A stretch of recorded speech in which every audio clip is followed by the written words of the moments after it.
నమస్కారం, welcome to I dream. ధర్మ మార్గం విత్ విజిత కార్యక్రమానికి స్వాగతం.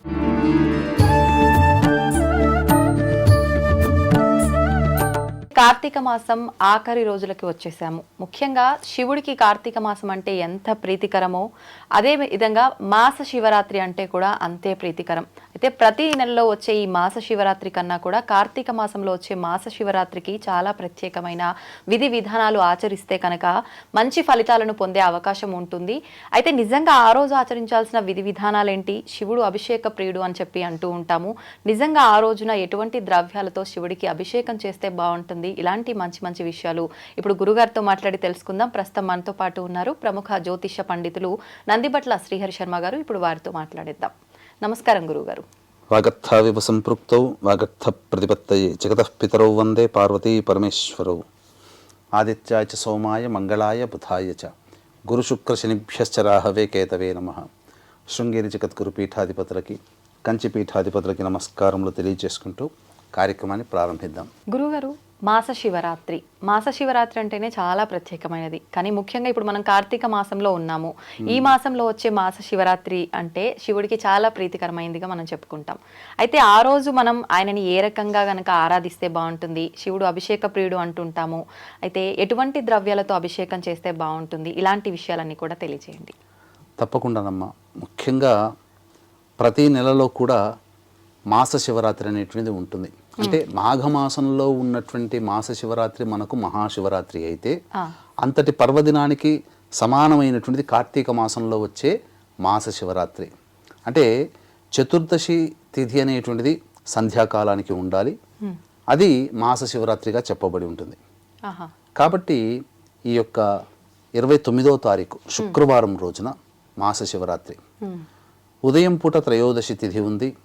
10:18 వరకు స్వాతి నక్షత్రం ఉంది. తదనంతరం విశాఖ నక్షత్రం. విశాఖ నక్షత్రంలో మాస శివరాత్రి రావడం అనేటువంటిది చాలా పర్వదినం. త్రయోదశి తిథి స్వాతి నక్షత్రం కలిసి ఉండడం ఇంకా విశిష్టతం. ఎందుకంటారా? వీక్షించేటువంటి ఐ డ్రీమ్ ప్రేక్షకులు కూడా గమనించాల్సింది ఏంటంటే, ఈ యొక్క భూమిలో సమస్త ప్రాణికోటికి ఆధారభూతమైంది ఏంటమ్మా? వాయువు. కాబట్టి ఈ వాయువు జలచరాలకి, క్షీరదాలకి, మానవులకి, పశుపక్షాదులకి, జంతువులకి శ్వాస. ఈ శ్వాస అనగా మన శరీరంలో వాయువు ఉంటేనే ప్రాణం ఉంటుంది. ఒక్కసారి వాయువు వెళ్ళిపోతే వాయువుని అంటిపెట్టుకొని మిగతా పంచభూతాల్లో మిగిలిన 4 భూతాలు అన్నీ వెళ్ళిపోతాయి. కాబట్టి వాయువే ప్రధానం. అటువంటి వాయుదేవత అధిపతిగా ఉన్న నక్షత్రం స్వాతి నక్షత్రం. అందుకనే ఓం స్వాతి నక్షత్రానికి ఏ విధంగా ఉంటుంది? ఓం వాయుర్నక్షత్రమభ్యే చిత్రం అని ఉంటుంది. అంటే ఏంటి? ఆ నక్షత్రానికి అధిపతి వాయువు. కాబట్టి ఆ రోజున మనము ఈశ్వరుని గనక ఆరాధన చేసినట్లయితే, ఎందుకు త్రయోదశి తిథి కూడా ఉంది కాబట్టి ఉదయం కాలానికి త్రయోదశి తిథికి అధిపతి ఎవరు? రుద్రుడు. కాబట్టి ఎవరైతే ఈ కార్తీక మాసం అంతా నెల రోజుల పాటు చేయలేకపోయాం, ముఖ్యంగా స్త్రీలకి కూడానమ్మా. ఎందుకనంటే సహజంగా వాళ్ళకి వచ్చేటువంటి ప్రకృతి ధర్మ నియమాల ప్రకారం 4 రోజులు వాళ్ళు పూజకి అర్హులు కారు. 5వ రోజు నుంచి పూజార్హత. అంటే ఈ నెల రోజులలో 4 రోజులు మిస్ అయిపోయి ఉంటారు కదా వాళ్ళు. కాబట్టి అటువంటి వాళ్ళ కోసమై ఈ యొక్క మాస శివరాత్రి రోజున కనుక వాళ్ళు తప్పకుండా దీపారాధన కానీ, అలాగే అభిషేకం కానీ, అన్నిటికంటే మించి దానాది కార్యక్రమాలు కూడా ఈ యొక్క మాస శివరాత్రి రోజున చేసినట్లయితే చాలా విశేష ఫలితం ఉంటుంది. ఎటువంటి దానాలండి? దానములు ఖచ్చితంగా దీపారాధన, దీపదానం చేయవచ్చు, ఉసిరిక దానం చేయవచ్చు. సంధ్యాకాలానికి విశాఖ నక్షత్రం ఉంది. ఇక్కడ విశాఖ నక్షత్రం గురించి ఒకటి తెలుసుకోవాలమ్మా. చాలా మందికి నక్షత్రాలు తెలుస్తాయి, కానీ ఈ నక్షత్రాలకు ఉన్నటువంటి విశిష్టత అనేటువంటిది చాలా మందికి తెలియదమ్మా. అందుకనే ఉన్నటువంటి 27 నక్షత్రాల్లో మణిపూస లాంటిది ఈ విశాఖ నక్షత్రం. అందుకనే నక్షత్రాణం అధిపత్ని విశాఖే అంటే ఈ నక్షత్రంలో అన్నిటికన్నా ఆధిపత్యం కలిగినటువంటి నక్షత్రం విశాఖ నక్షత్రం. కాబట్టి ఇటువంటి విశాఖ నక్షత్రం రోజున ఎవరైతే దాన కార్యక్రమాలు చేస్తారో వాళ్ళకి విశేషమైనటువంటి ఫలితం కలుగుతుందమ్మా. ఖచ్చితంగా ఆ రోజు ఏదైనా సమయంలోనే దానం చేయాలి. ప్రదోషకాల సమయంలో కనుక దీపారాధన చేసి ఎవరైతే దీపదానము కానీ, లేదా అమలక అనగా ఉసిరిక దానము కానీ, లేదా మార్కండేయ పురాణము చేసిన దానము చేసిన చాలా విశేషము. అలాగే ఇక దీపారాధన ఫలితము కూడా చాలా ఉంటుంది. కాబట్టి దీపారాధన ఏ విధంగా చేయాలి, అసలు రోజులో గనక చూసుకున్నట్లయితే ఉదయమే బ్రహ్మ ముహూర్త కాలమున లేచి చక్కగా స్నానాది కృత్యములు తీర్చుకున్న తర్వాత 4 to 6 మధ్య కాలంలో శివ చిత్రపటానికి పూలమాల వేసిన తర్వాత శివ సహస్రనామ పారాయణం, దుర్గా సహస్రనామ పారాయణం 2 పఠించిన తర్వాత పంచామృతాలు నైవేద్యంగా పెట్టవచ్చు. నైవేద్యంగా పెట్టిన తర్వాత లేదా ఆవు పాలైనా నైవేద్యంగా పెట్టవచ్చు. ఇక తులసి చెట్టు దగ్గర ఆ త్రయోదశి తిథి రోజున రుద్రప్రీతి విష్ణు ప్రీతి కోసమై తులసి చెట్టు దగ్గర కూడా దీపారాధన చేసి వీలైతే విష్ణు సహస్రనామ పారాయణం చేయండి. వీక్షించేటువంటి ప్రేక్షకులు కూడా మనవి. ఇక ఆ మాస శివరాత్రి రోజున సాయంకాలం 5:36, 5:30 మధ్యకాలంలో ప్రదోషకాలం ప్రారంభమవుతుంది. కాబట్టి ఈ ప్రదోష కాలములో ఎటువంటి నియమాలు పాటించాలి అని అనుకుంటే 4 గంటలకల్లా కాలకృత్యాదులు స్నానం ఆచరించుకొని చక్కగా దేవాలయానికి చేరుకొని ఆ దేవాలయంలో ప్రదోషకాల సమయంలో ఈశ్వరుని అర్చన శివలింగం దగ్గర అర్చన చేయించుకోవాలమ్మా. మారేడు దళాలతో కానీ, నందివర్ధన పుష్పాలతో కానీ, గన్నేరు పుష్పాలతో కానీ, ఏదైనా కానీ మల్లె పుష్పాలతో కానీ, లేదా 8 రకాలైనటువంటి పుష్పములతో ఆ స్వామికి అర్చన జరిపించుకోవాలి. జరిపించుకున్న తర్వాత ఇక ఆ అర్చన తదనంతరం బయటికి వచ్చి దీపారాధన ఇచ్చినట్లయితే, దీపారాధన అంటే చాలామంది 720 ఒత్తుల్ని చేసుకోలేకపోయి ఉంటారు. ఇక చాలామంది మహిళలు కార్తీక పౌర్ణమి ముందు వచ్చే చతుర్దశి రోజున ఇలా అనేక పుణ్య ఆర్ద్ర నక్షత్రం ఉన్న రోజున చక్కగా దీపారాధన చేసుకున్నారు. మళ్ళీ ఇప్పుడు 720 ఒత్తులు దీపారాధన చేయవచ్చు, తప్పు లేదమ్మా. దానాది కార్యక్రమాలు కూడా చేయవచ్చు. మార్కండేయ పురాణం దానం చేస్తే వాజపేయి యాగం చేసిన పుణ్య ఫలితం దక్కుతుంది. అలాగే ఉసిరికా దానము, సాలగ్రామ దానం కూడా చేయవచ్చునమ్మా. చాలా విశేషం అమ్మా సాలగ్రామ దానం. తర్వాత అవకాశం ఉంటే ఇప్పుడు నేను మొన్న మురుడేశ్వర్ వెళ్ళడం జరిగింది. అక్కడ ఆ సందర్భంలో ఒక మంచి విషయం తెలిసిందమ్మా. ఎందుకనంటే చాలామందికి హారతులు ఇవ్వడం అనేటువంటిది ఈశ్వరునికి ఇంట్లో భక్తిగా చేసుకుంటారు. ఈ హారతికి సంబంధించినవి చాలా ఖర్చు వెచ్చించి కొన్ని కొనుక్కుంటారు. ఏది నంది హారతి, బిల్వ హారతి, సర్పహారతి, అలాగే నక్షత్ర హారతి, పంచహారతి ఇలా ఇస్తారు. అయితే ఇవన్నీ కూడా ఖర్చుతో కూడుకున్నవి. కాస్త డబ్బున్న వాళ్ళు కొనుక్కొని వాళ్ళ కోరికకు తగ్గట్టుగా ఆరాధన చేసుకోవడం. కానీ అందరికీ అంత డబ్బు ఉండదు కదమ్మా. అయితే నేను చూసింది ఏంటంటే ఆ మురుడేశ్వరికి 30 ఒత్తులు కలిపి ఒకే దాంట్లో పెట్టి హారతి ఇచ్చారు. అంటే మాసం రోజులు చేసిన పుణ్య ఫలితం దక్కుతుంది కదమ్మా. అందుకని 30 ఒత్తులు పెట్టి ఆ దీపారాధన చేసి స్వామికి హారతి ఇస్తే చాలు. ఇక నంది హారతి, బిల్వ హారతి ఇవన్నీ కూడా చేయలేని వాళ్ళు, నక్షత్ర హారతి అన్నప్పుడు ఒక ప్లేట్లో ఏముందమ్మా 27 ఒత్తులు వేసి 27 వెలిగిస్తే 27 వరుసగా అవుతాయి కదా. ఆ వరుసగా స్వామి వారికి హారతి ఇచ్చిన 27 హారతి. మనము చూసినట్టుగా ఇంతింత పెద్ద పెద్దగా హారతులు కొనుక్కోవాల్సిన అవసరం లేదు. డబ్బున వాళ్ళు కొనుక్కుంటారు. మనం ఎప్పుడు మన ఐడ్రీమ్ పక్షపాతం ఎప్పుడు కూడా సామాన్య మానవుని దృష్టిలో పెట్టుకునే చెప్పేటువంటివి పరిహారాల్లో. కాబట్టి ఆ విధంగా చేయవచ్చు. ఇక 30 ఒత్తులు పెట్టి కూడా దీపారాధన చేయవచ్చు. తరువాత ఇంకా విశేషంగా నంది చిత్రం దొరికిందనుకోండి, లేదా ఒక చిన్న నంది ఆ ప్లేట్లో పెట్టుకొని ఆ నంది ముందర 3 ఒత్తులు వెలిగించి ఆ స్వామికి ఇస్తే నంది హారతి అయిపోతుంది. తప్పేమీ లేదు.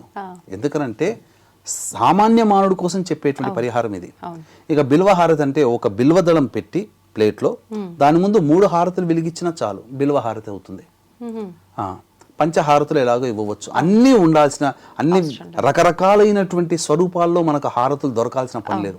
360 + 360 720 ఒత్తులు కూడా హారతి ఇవ్వవచ్చు, తప్పులేదు. అన్నిటికంటే ముఖ్యంగా దీపారాధనలో నాకు తెలిసింది ఏంటంటే రథహారతి అని కూడా ఒకటి ఉంటుందమ్మా. అంటే శివ పరివారాన్ని తీసుకువెళ్ళేటువంటి రథం ఉంటుంది కదా ప్రతి దేవతకి. అలాగే రథము అనేటువంటిది మనం చిత్రపటం ద్వారా పెట్టినప్పుడు ఆ రథము ద్వారా ఎన్ని దీపాలు పడతాయో అంటే లెక్క వేస్తే మొత్తము శివరథానికి 648 దీపాలు పడతాయి. కాబట్టి 648 ఒత్తుల్ని ఒక ఒత్తిగా పెట్టి స్వామివారికి ఇచ్చిన రథహారతి ఇచ్చినటువంటి ఫలితం మనకు కలుగుతుంది. ఆ విధంగా ఇవ్వవచ్చునమ్మా. ముఖ్యంగా ఆ రోజున ప్రదోషకాల సమయంలో చక్కగా ఈ యొక్క సంబంధించినటువంటి అభిషేకం జరిపించుకున్నా చాలా విశేషం అమ్మ.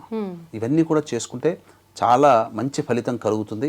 అన్నిటికంటే మించి చాలామంది తెలుసుకోదలిచినటువంటి విషయం ఏంటంటే, వీక్షించేటువంటి ప్రేక్షకులు కూడా ఈశ్వరుని ఆరాధన చేయలేకపోయామే అని తపన పడేటువంటి వాళ్ళు, అయ్యో ఇంకా కొన్ని రోజులైతే అయిపోతుందని చెప్పి బాధపడేటువంటి వాళ్ళు. ఎందుకంటే భక్తికి ఎక్కడ కొలమానమమ్మా. కాబట్టి ఇప్పటి వరకు ఈశ్వర అభిషేకం కానీ చేయలేని వాళ్ళు ఉంటారు కదా, మాస శివరాత్రి రోజున అభిషేకం చేసుకుంటే చాలమ్మా. కనీసం శివానుగ్రహము పొందడానికి ఇంకా కార్తీక మాసంలో ఒక్కరోజైనా నేను అభిషేకం నిర్వహించుకున్నాను అనే ఒక తృప్తి ఈశ్వరానుగ్రహం కంటే ఎక్కువ ఏది కాదు.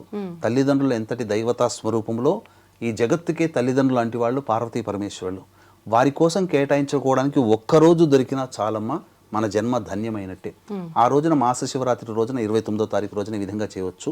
అయితే వివిధ సమస్యలతో బాధపడేటువంటి వాళ్ళు ప్రదోషకాల సమయంలో, అనగా ఈ ప్రదోషకాలం కంటే కొద్ది ముందు సమయం, అనగా 4 గంటల నుంచి ప్రదోషకాలం అయిపోయేంత వరకు ఎటువంటి ద్రవ్యములతో అభిషేకం చేసుకుంటే విశేష ఫలితం ఉంటుంది అనే విషయాల గురించి తెలుసుకుందాం. ముఖ్యంగా సమస్యలు ఉన్నవాళ్ళు, విద్య, వివాహము, ఉద్యోగము, దాంపత్యము, ఈ సంబంధించినటువంటి ధనపరమైనటువంటి సమస్యలు ఉన్నవాళ్ళు ఏ విధంగా చేసుకోవాలనుకున్నప్పుడు కొన్ని హోరలు అనేటువంటి మనకు ప్రధానమమ్మ. ఆ హోరల్లో ఆయా సంబంధమైనటువంటి సమస్యలు ఉన్నవాళ్ళు పరిహారాలు పాటించుకోవాలి. వీక్షించేటువంటి ప్రేక్షకులకి గమనిక, ఈ యొక్క పోలి స్వర్గము పొందినటువంటి రోజు పోలి పాడ్యమి. ఆ రోజున జాతకరీత్యా విద్య, వివాహ, ఉద్యోగ, దాంపత్య, సంతాన, అనారోగ్య సమస్యల నివారణకి మరియు వృషభ, మిథున, కర్కాటక, సింహతుల, వృశ్చిక, మకర, కుంభమీన రాశిలో జన్మించిన వారికి శనిదోష పరిహారార్థమై సర్వదోష నివారణ పూజలు, హోమాలు 1700 రూపాయలకి గోకర్ణ క్షేత్రంలో కార్యక్రమాలు చేయించడం జరుగుతుంది. అవకాశం ఉన్నవాళ్ళు కార్యక్రమ తదనంతరం కాంటాక్ట్ చేసి మీ గోత్రనామాలు నమోదు చేసుకోవచ్చు. ఇక శుక్రవారం రోజునమ్మ మనం గమనించుకున్నట్లయితే ప్రదోషకాల సమయం అనేటువంటి దాంట్లో అర్చన చేసుకోవాలని చెప్పాం. ఉదయం పూట ఏ విధంగా చేసుకోవాలి? 6 గంటల 18 నిమిషాల నుంచి 7 గంటల 18 నిమిషాల వరకు శుక్రహోర. కాబట్టి వివాహ సమస్యలు, దాంపత్య సమస్యలతో బాధపడే వాళ్ళు పటిక బెల్లం పొడిని నీటిలో వేసి ఆ నీటితో అభిషేకం చేసుకోవాలి. తర్వాత వ్యాపార సంబంధంగా ధనపరమైనటువంటివి, బుద్ధిపరమైనటువంటి, విద్యాపరంగా ఉన్నటువంటి సమస్యలు ఎదుర్కొనే వాళ్ళు ఆ యొక్క ఈశ్వరుడికి తేనెతో అభిషేకం చేసుకోవాలి. అలాగే మానసికంగా వివిధ రకాలతో ఇబ్బందులు పడేటువంటి వాళ్ళు, చికాకుగా ఉన్నవాళ్ళు, ప్రశాంతత లేని వాళ్ళు ఆవు పాలతో అభిషేకము 8 గంటల 18 నిమిషాల నుంచి 9 గంటల 18 నిమిషాల మధ్య కాలంలో, అనగా ఇక్కడ 9 గంటల 18 నిమిషాల నుంచి 10 గంటల 18 నిమిషాల మధ్య కాలంలో శనిహోర ఉంటుంది. కాబట్టి నవగ్రహాల చుట్టూ శివాయ నమః అంటూ 27 ప్రదక్షిణలు చేసి 9 గంటల 18 నుంచి 10 గంటల 18 నిమిషాల మధ్య కాలంలో శనికి తైలాభిషేకం జరిపించి అర్చన చేసుకుంటే శని దోషం తొలగిపోతుంది. ఇక తరువాత ముఖ్యంగా 10 గంటల 18 నిమిషాల నుంచి 11 గంటల 18 నిమిషాల మధ్య కాలంలో ఈ యొక్క గురుహోర ఉంటుందమ్మా. ఈ గురుహోరలో దత్త కవచం పారాయణం చేసి ఆ యొక్క ఈశ్వరుడికి అర్చన, మానసికంగా అర్చన చేసుకున్నట్లయితే, తప్పకుండా మీ మనస్సే అక్కడ అర్చన చేస్తున్నట్టుగా భావన చేసుకున్నట్లయితే విశేషముగా ఆ యొక్క ఈశ్వరానుగ్రహం కలిగి సమస్యలన్నీ కూడాను తొలగిపోతాయని చెప్పవచ్చమ్మా. ఆ రోజున ఉపవాసం ఏమైనా ఉండాలా గురుగారు? వీలైతే ఉండదలిస్తే ఉపవాసం ఉండవచ్చు. ఉపవాసం లేకపోయినా పొద్దున పూట ఈ అభిషేకాదులు జరిపించుకొని భోజనం చేసి మళ్ళీ 4 గంటలకల్లా స్నానకృత్యాదులు తీర్చుకొని 5 గంటలకల్లా దేవాలయానికి వెళ్ళిపోయి సాయంకాల ప్రదోషకాల సమయంలో చెప్పినటువంటి పరిహారాలు గనక, అనగా అర్చన కార్యక్రమం, దీపారాధన, దాన కార్యక్రమాలు ఆ రోజు చేసుకుంటే కార్తీక మాసములో మాస శివరాత్రి రోజున చేసుకోవడం ద్వారా ఈశ్వరానుగ్రహం కలుగుతుంది. స్వాతి నక్షత్రము, విశాఖ నక్షత్రం కలయిక ఉన్నటువంటి రోజమ్మ ఆ రోజు చాలా విశేషంగా చెప్పవచ్చు. ఇప్పుడు ఎవరికి ఇబ్బంది ఉంటే వాళ్ళే చేయాలి. ఇప్పుడు విద్య అన్నారు అంటే పిల్లలే దానికి సంబంధించిన హోరాలు వాళ్ళే చేయాలా, వాళ్ళ పేరెంట్స్ చేయొచ్చు? పిల్లలకి బదులు తల్లిదండ్రులు చేసిన ఆ ఫలితం పిల్లలకే వస్తుందమ్మా. ఇప్పుడు విదేశాలలో ఎవరైనా పిల్లలు ఉంటారు, వాళ్ళ వివాహం గురించి అంటే అక్కడ చేసుకోవచ్చు, వాళ్ళు చేసుకోవాలంటే ఈ సమయాలకు అక్కడ వాళ్ళతో వాళ్ళ సమయాన్ని బట్టి హోరల్లో చేసుకోవాలమ్మా. కాబట్టి ఇక్కడ చేసినా అదే ఫలితం, తల్లిదండ్రులు ఇక్కడ చేసినా అదే ఫలితం అమ్మా. గురుగారు, సమస్యలతో చాలా మంది బాధపడుతుంటారు. ఎటువంటి సమస్యలు అంటే అసలు ఈ సమస్యలు పగోడికి కూడా రాకూడదు దేవుడా అనే రకమైన సమస్యలతో కొట్టుమిట్టాడుతూ ఉంటారు. అంటే సమస్యలు లేని ఇల్లే ఉండదా అంటే ఉండదు అని చెప్పలేము, ప్రతి ఒక్కరికి ఉంటాయి. కాకపోతే చాలా ఎక్కువగా ఇబ్బంది పడుతుంటారు. అన్నీ మాకే వస్తున్నాయి, ఏంటి ఓదాని తర్వాత ఒకటి వెంట వెంటనే ఇలా సమస్యల్లో ఊబిలో మేము చిక్కుకొని పోతున్నాం అనే ఒక బాధలో ఉండిపోతుంటారు చాలామంది. అయితే ఎందుకు ఇలాంటి బాధలు వస్తుంటాయి? చాలామంది పండితుల దగ్గరికి వెళ్ళి కలవటము, మాట్లాడటము జరుగుతుంది. మీకు పలానా దోషం ఉందని చెప్పి, వివాహం గురించి అయితే ఒక దోషం అని చెప్పి, ఏదో ఇబ్బంది గురించి వెళ్తే దానికి ఈ దోషం అని చెప్పి రకరకాలుగా చెప్తూ ఉంటారు. నిజంగా ఇటువంటి దోషాలు ఉండటం వల్లనే ఇలా అస్సలు సమస్యల నుంచి బయటపడలేనంత ఘోరమైన సమస్యల్లో కొట్టుమిట్టాడుతూ ఉంటారంటారా? ఏమంటారు మీరు? మీరు చెప్పినటువంటి మాట అక్షర నిత్య సత్యం అమ్మ. ఎందుకనంటే వీక్షించేటువంటి ఐ డ్రీమ్ ప్రేక్షకుల్లో ఇప్పుడు మనం గమనించుకున్నట్లయితే మన చిన్నప్పుడు మన తండ్రులు, తాత ముత్తాతలు ప్రశాంతమైన జీవితంతో గడిపాము. మరి ఎందుకు ఇంత సమస్యలతో ఇప్పుడు పెరిగి పెద్దయి పెళ్లిళ్ళు చేసుకొని సంతానం కన్న తర్వాత ఆ సంతానం ఒకప్పుడు అంటే 15 మంది సంతానం ఉండేది, మరి ఇప్పుడు 2-3 సంతానానికే చాలా ఇబ్బందులు పడుతున్నామే. ఎందుకు వచ్చింది ఈ మార్పు? ఈ అంతకుముందు లేనటువంటి ఈ 20-30 సంవత్సరాల నుంచే ఎందుకు విపరీతమైనటువంటి సమస్యలు పెరుగుతున్నాయని చెప్పి చాలామంది వాపోతుంటారు. ఎంతో మంది అనగా మీరు అన్నట్టుగా ఎంతో మంది పండితుల దగ్గరికి వెళ్ళి ఆ పరిహారాలు అని చెప్పినవన్నీ చేస్తుంటారు, కానీ దైవం కరుణించట్లేదు. ఇక్కడ గమనించుకోవాల్సిన అంశం ఏంటంటే అంతర్గతంగా ఈ యొక్క సమస్యలు మామూలు సమస్యలు కాదమ్మా. పిల్లలకి పెళ్ళిళ్ళు కాకుండా, పెళ్ళిళ్ళైన సంతానం కలగకుండా, పెళ్ళిళ్ళైన తర్వాత కూడా దాంపత్య సమస్యలు లేకుండా అనారోగ్యంతో తరచూ బాధపడుతూ ఉంటుంటారు. అలాగే ఎన్ని ప్రయత్నాలు చేసినా ఆ ప్రయత్నంలో అన్నీ దగ్గర దాకా వచ్చి వెనక్కి వెళ్ళిపోతుంటాయి. ఇల్లు కట్టుకోవాలనే కోరికతో ఉంటుంటారు, ఇల్లు కట్టుకోలేకపోతుంటారు. ఇక ఉద్యోగంలో మన కింద జాయిన్ అయిన వాళ్ళు చకచక పైకి ఎదిగి ప్రమోషన్స్తో పోతుంటారు, లేకపోతే జీవితంలో అభివృద్ధి పొందుతూ ఉంటుంటారు. కానీ ఎక్కడ వేసిన గొంగడ అక్కడే ఉంటుంది అన్నటువంటిది సమస్య వీళ్ళందరినీ పట్టి పీడిస్తుంది. ఒకప్పుడు జమీందారుల వంశంలో పెరిగిన వాళ్ళు ఇప్పుడు మామూలు స్థాయిలో ఉన్నటువంటిది అనగా భూ వసతులు, గృహ వసతులు అద్భుతంగా ఉండి పెళ్ళిళ్ళై పిల్లల్ని కన్నా తర్వాత ఇప్పుడు ప్రతిరోజు వెతుక్కోవాల్సినటువంటి పరిస్థితి వస్తుంది. అలాగే ఇంకా అనేక రకాలైనటువంటి సమస్యలు, ఒక సమస్య తెరగానే ఇంకొక సమస్య. అన్నిటికంటే మించి ఇప్పుడు ప్రశాంతత అనేటువంటిది లేకుండా పోయిందమ్మా. అనగా ఏ కుటుంబ సభ్యుల్లో చూసుకున్నా ప్రశాంతత అనేటువంటిది లేదు. ఎవరి మాట వినే పరిస్థితుల్లో ఇప్పుడు సమాజం అనేటువంటి కుటుంబ వ్యవస్థ ఆ విధంగా ఉంది. వీటన్నిటికీ చూసుకున్నట్లయితే తెలిసినా తెలియకపోయినా మనం చెప్పదగినటువంటిది, జాతకాలు చూసినా చూడకపోయినా ఖచ్చితంగా ఇటువంటి సమస్యలతో, ఇప్పుడు చెప్పినటువంటి సమస్యలతో బాధపడుతున్నారంటే ఖచ్చితంగా మానవుడు 5 రకాల దోషములతో బాధపడుతుంటాడు. అన్నిటికంటే ప్రధానమైనటువంటిది ఈ చెప్పినటువంటిది 5 దోషాల్లో పితృశాపము, స్త్రీ శాపము, గురుశాపము, దైవశాపము, సర్పశాపము. వీటన్నిటిలో కల్లా ప్రధానమైనది ఈ పితృశాపం. అంటే ఇప్పుడు మీరు చెప్పిన సమస్యలన్నీ పితృశాపం ఉన్న వాళ్ళకి కలిగే అవకాశం ఎక్కువగా కలుగుతాం. పితృశాపాలు ఉన్నప్పుడు ఎప్పుడు కూడా ఆ కుటుంబంలో ప్రశాంతత, విజయము, అభివృద్ధి అనేటువంటిది ఉండదు. ఇది ఖచ్చితంగా చెప్పవచ్చమ్మా. గురుగారు, మరి దీనికి పరిహారం ఏంటి? శాపం ఉన్న వాళ్ళు నిజంగా ఇప్పుడు రకరకాలుగా పండితులు పూజలు అని చెప్తున్నారు. కొంతమంది పూజలు చేసిన ఫలితం లేదు, ఇదంతా ట్రాష్ అని అనుకుంటున్నారు. కొంతమంది ఏమో పూజ చేయించుకున్నాము, మాకు ఫలితం ఉంది అని చెప్తున్నారు. నిజంగా ఈ పితృశాపం ఉన్న వాళ్ళలో అసలు కుటుంబంలో ఎదుగుదల ఉండదు అంటుంటారు. ఇప్పుడు మీరు చెప్పిన సమస్యలు ఉన్న వాళ్ళు ఉంటారు. నిజంగా ఇది పితృశాపమే అని వాళ్ళకు ఒక అవగాహన రావాలి అని అంటే ఎలా వస్తుంది? దానికి పరిహారం ఏంటి? పితృశాపమునికి పరిహారం ఏంటంటే ఇప్పుడు కార్తీక మాసం అమావాస్య, ఆదివారము అమావాస్య, అనురాధ నక్షత్రం ఉన్నటువంటి సమయం పితృశాప నివారణకి అత్యద్భుతమైనటువంటి రోజుగా చెప్పబడి ఉందమ్మా. కాబట్టి ఈ కార్తీక మాసం అమావాస్య రోజున అనురాధ ఉన్నటువంటి రోజు కదా. పితృకారకుడైనటువంటి వాడు రవి. పొద్దున పూట నుంచి అంటే పగలు జన్మించినటువంటి వాళ్ళకి, రాత్రి జన్మించినటువంటి వాళ్ళకి పితృకారకుడు శని భగవానుడు. ఈ రవి సంబంధించిన ఆదివారం, శనికి సంబంధించిన అనురాధ నక్షత్రం ఉండడం, మరియు పితృదేవతల కోసమే ప్రత్యేకించి ఒక తిథి ఉంది, ఆ తిథి అమావాస్య. ఈ 3 కలిసి వచ్చినటువంటిది అద్భుతం అమ్మాయి. ఈ సంవత్సరంలో అనగా చెప్పాలి అంటే ఈ యొక్క 2024 సంవత్సరంలో అద్భుతమైన పితృదోష నివారణకి అద్భుతమైన రోజుగా చెప్పబడవచ్చు. ఆ కార్తీక మాసం అమావాస్య రోజున పితృశాప విముక్తికి ఎవరైతే ఈ యొక్క పితృశాప నివారణ చేసుకుంటారో వాళ్ళకి సత్ఫలితాలు ఖచ్చితంగా కలుగుతాయి, పితృదేవతలకు అనుగ్రహం కలుగుతుంది. అయితే ఇక్కడ వీక్షించేటువంటి ప్రేక్షకుల్లో గమనించాల్సింది ఏంటంటే పితృశాపం అనగానే చాలామంది ఏమనుకుంటారంటే పిండ ప్రదానము అని అనుకుంటారు. పిండ ప్రదానము వేరు, పితృశాపం వేరు. అందుకనే ఇక్కడ ఈ పితృదోష నివారణార్థమై మన పీఠం ఆధ్వర్యంలో చక్కగా గోకర్ణ క్షేత్రంలో సశాస్త్రీయమైనటువంటి విధానంతో పితృదోష నివారణ పూజలు, హోమాలు అనేటువంటి చేయించడం జరుగుతుంది. 24వ తారీఖు రోజున ఈ సంబంధించినటువంటి 30వ తారీఖు రోజున నవంబర్ 30వ తారీఖు రోజున బయలుదేరుతాము. 1వ తారీఖు రోజున ఆదివారం అమావాస్య అయింది. ఆ రోజున పితృశాప నివారణ కార్యక్రమాలు చేయించడం జరుగుతుంది. అవకాశం ఉన్న వాళ్ళు కార్యక్రమం అనంతరం కాంటాక్ట్ చేసి ఈ యొక్క గోత్రనామాలు నమోదు చేసుకోవచ్చు. అయితే ఈ పితృశాపం వల్లనే సమస్యలు వస్తాయంటే వాస్తవమా? ఎలా గుర్తించాలి అని అంటే, తండ్రి వైపు 6 తరాలు, తల్లి వైపు 3 తరాలలో ఏవైనా దుర్మరణాలు ఉన్నా, అంటే road accident, fire accident, suicide attempt, నదిలో బావిలో పడి చనిపోవడం, ఇంట్లోంచి వెళ్ళిపోవడం, లివర్ ఫెయిల్యూర్, కిడ్నీ ఫెయిల్యూర్, క్యాన్సర్తో చనిపోవడం, లేదా liver problem, kidney problem, cancer ప్రాబ్లంతో ఎవరైనా కుటుంబ సభ్యులు బాధపడుతున్నా ఈ పితృశాపమే. ఇక 60 సంవత్సరాల లోపల ఏ విధంగా చనిపోయినా, అనగా హార్ట్ అటాక్ కావచ్చు, ఎలా అయినా చనిపోవచ్చు, పితృశాపమే.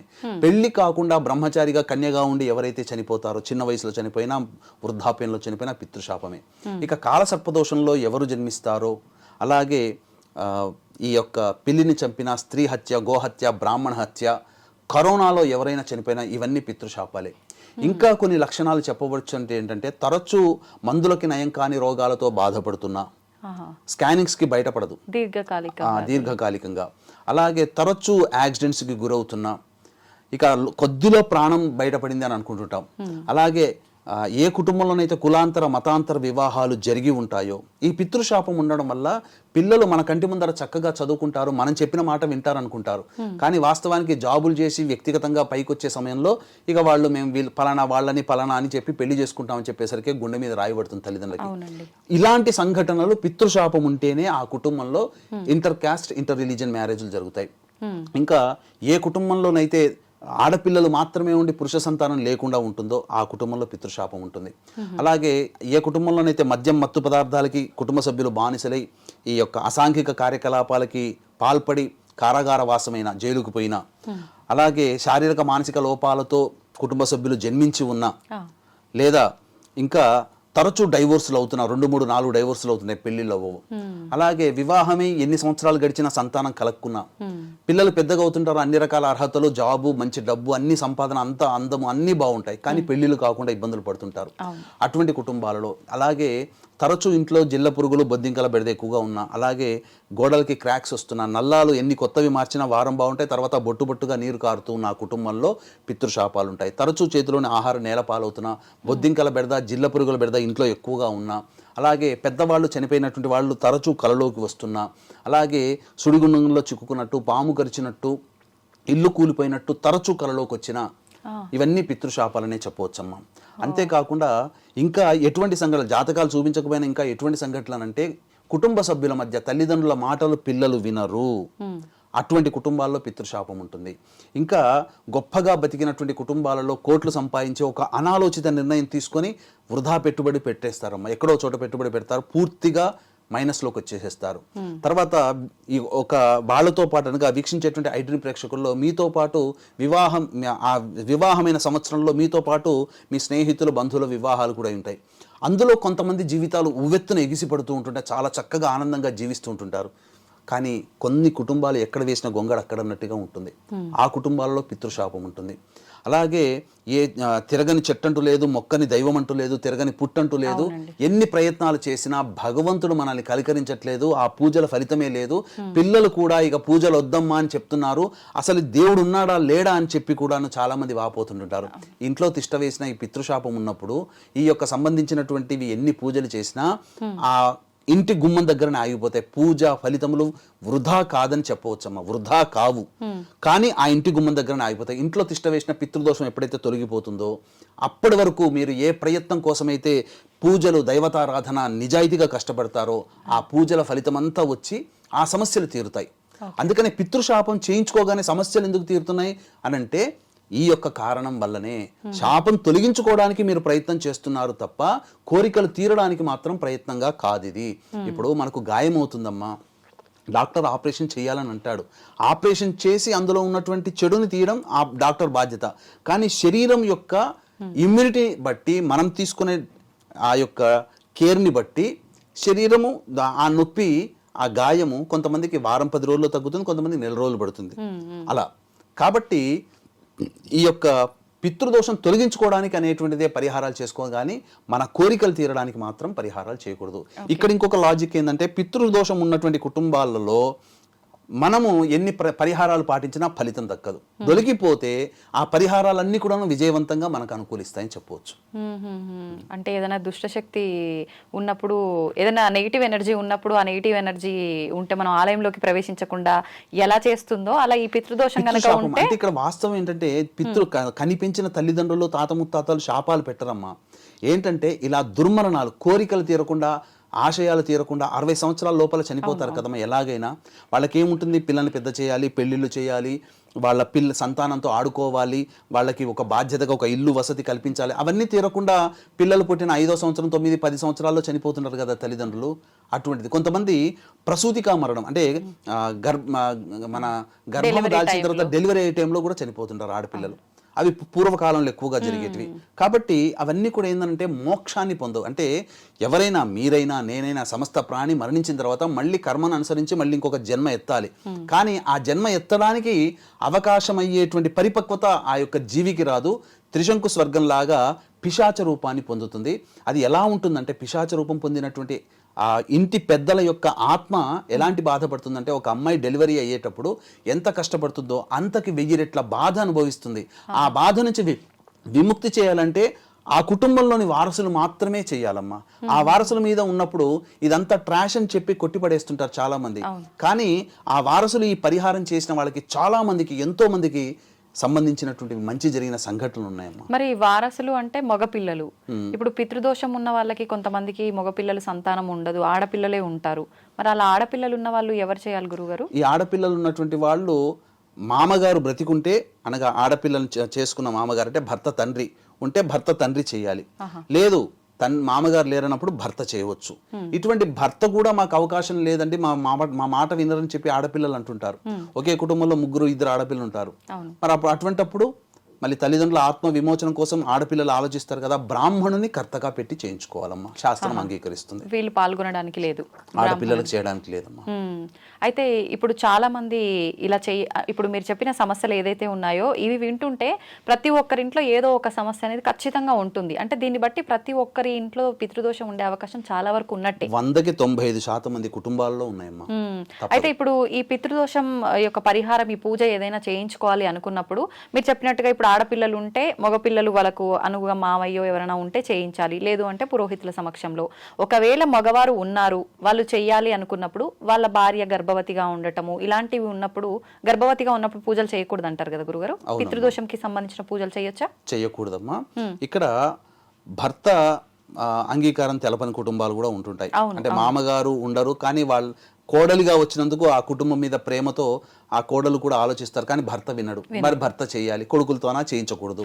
అటువంటప్పుడు బ్రాహ్మణుని కర్తగా పెట్టుకోవచ్చు. ఇక వీక్షించేటువంటి ప్రేక్షకుల్లో విదేశాల్లో ఉన్న వాళ్ళు ఈ చిన్న పరిహారం కోసం ఇక్కడ హైదరాబాద్ దాకా రాలేరు. కాబట్టి విదేశాల్లో ఉన్న వాళ్ళు, అనారోగ్య సమస్యలతో బెడ్ రిడన్ అయి ఉండి రాలేని పక్షంలో ఉన్నటువంటి వాళ్ళు, అలాగే బిజీ స్కెడ్యూల్ ఉండి రాలేని, ఎందుకంటే ఎన్నో ప్రోగ్రామ్స్ ఫిక్స్ అయిపోయి ఉంటాయి. మనం చేయించేది డిసెంబర్ 1వ తారీఖు ఆదివారం అమావాస్య కదా, అప్పుడు ఆ బిజీ స్కెడ్యూల్లో ఉన్నటువంటి వాళ్ళు రాలేకపోతారు. అలాగే ఇంకా చెప్పాలి అని అంటే అవకాశం ఉండి కూడా రాలేని పరిస్థితుల్లో కొంతమంది ఉంటుంటారు. అటువంటి వాళ్ళందరూ కూడా బ్రాహ్మణుని కర్తగా పెట్టి చేయించుకున్న అదే ఫలితం. స్వయంవా ఆచార్యంవా, ఇప్పుడు మనం స్వయంగా చేసుకుంటే మమ కుటుంబ పితృదోష పరిహారార్థం అని చెప్పి సంకల్పంలో వచ్చిన వాళ్ళు చేయించుకుంటారు. రాలేని వాళ్ళ కోసం బ్రాహ్మణుని కర్తగా పెట్టినప్పుడు ఆ బ్రాహ్మణుడు ఏం చేస్తాడంటే మమ యజమానస్య కుటుంబ పితృదోష పరిహారార్థం అని చెప్పి సంకల్పం చేసుకుంటారు. ఇప్పుడు ఉన్నారమ్మా విజిత గారు, మీరు ఒక కారు కొనుక్కున్నారు. ఆ కారు కొనుక్కున్నప్పుడు ఎక్కడో ప్లేస్లో మీరు అక్కడ పార్క్ చేసినప్పుడు ఆ కారు దగ్గర నిలబడతారు. మీరు నిలబడ్డప్పుడు ఎవరి కారు అండి అనేది ఎవరైనా అడిగారు అనుకుంటే అప్పుడు మీరేం చెప్తారు? మీరని చెప్తారు. మీరు ఒక డ్రైవర్ని పెట్టుకున్నారు. ఆ డ్రైవర్ని పెట్టుకున్నప్పుడు డ్రైవర్ ఎక్కడో చోట పార్క్ చేసుకుంటారు. ఇప్పుడు నేనే వస్తాను, ఆ డ్రైవర్ని అడుగుతాను, ఎవరిదయ్యా ఈ కారు అని అడుగుతాను. అప్పుడు డ్రైవర్ ఏం చెప్తాడమ్మా? పలానా విజిత మేడం వాళ్ళది. అంతే కదా. మరి ఇక్కడ కారు ఒకటే, కానీ ఓనరు ప్లేస్ మారారు, కానీ ఓనర్షిప్ మారలేదు కదా.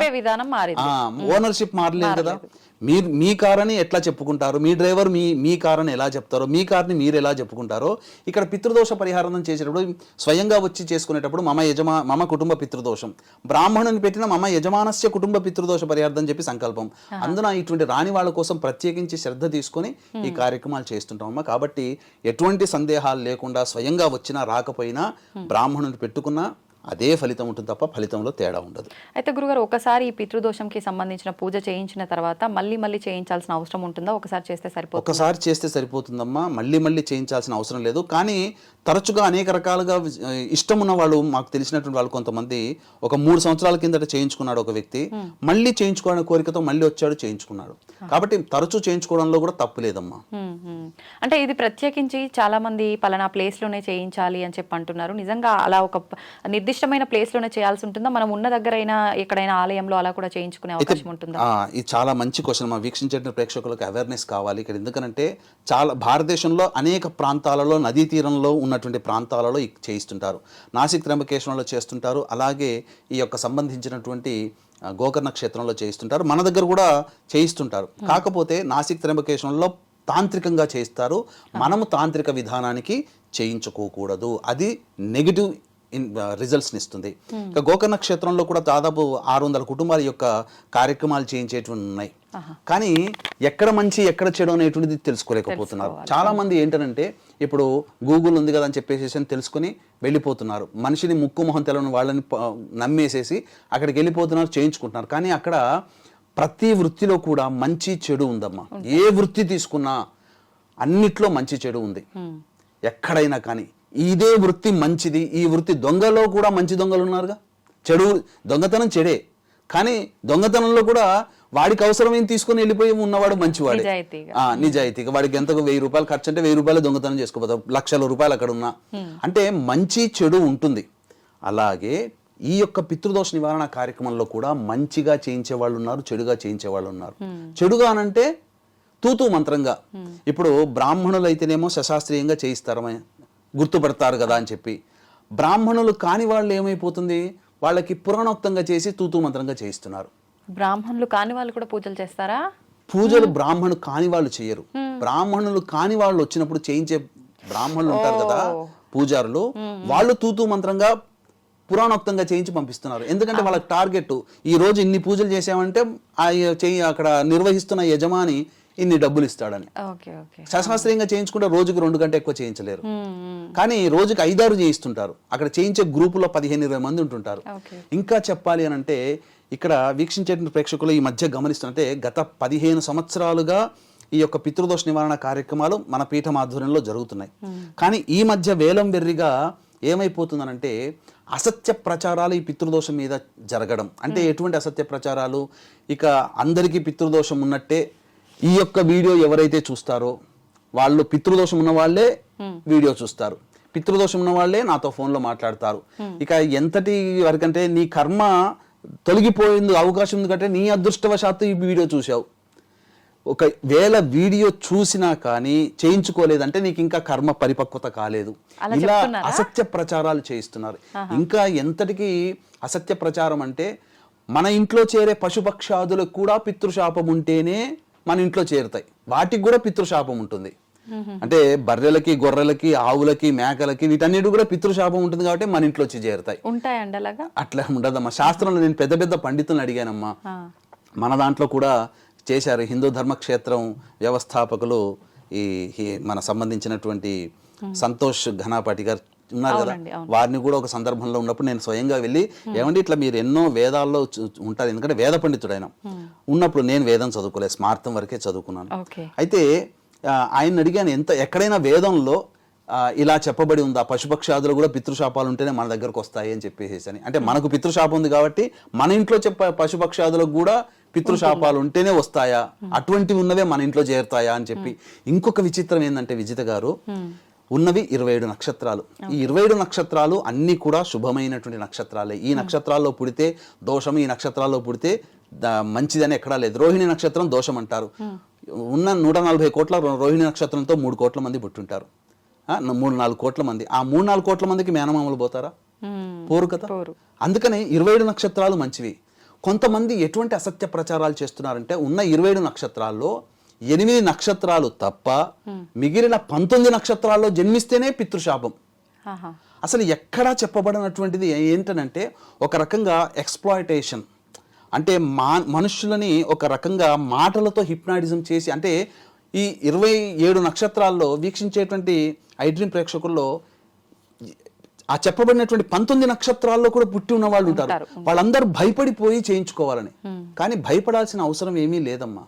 ఎందుకనంటే ఇలా చెప్పి ఇదొక సిండికేట్గా మారిపోయి డబ్బుల్ని దోచుకునే విధంగా మారిపోయింది సమాజం. కాబట్టి మంచి చెడు ప్రతి దాంట్లో ఉంటుంది.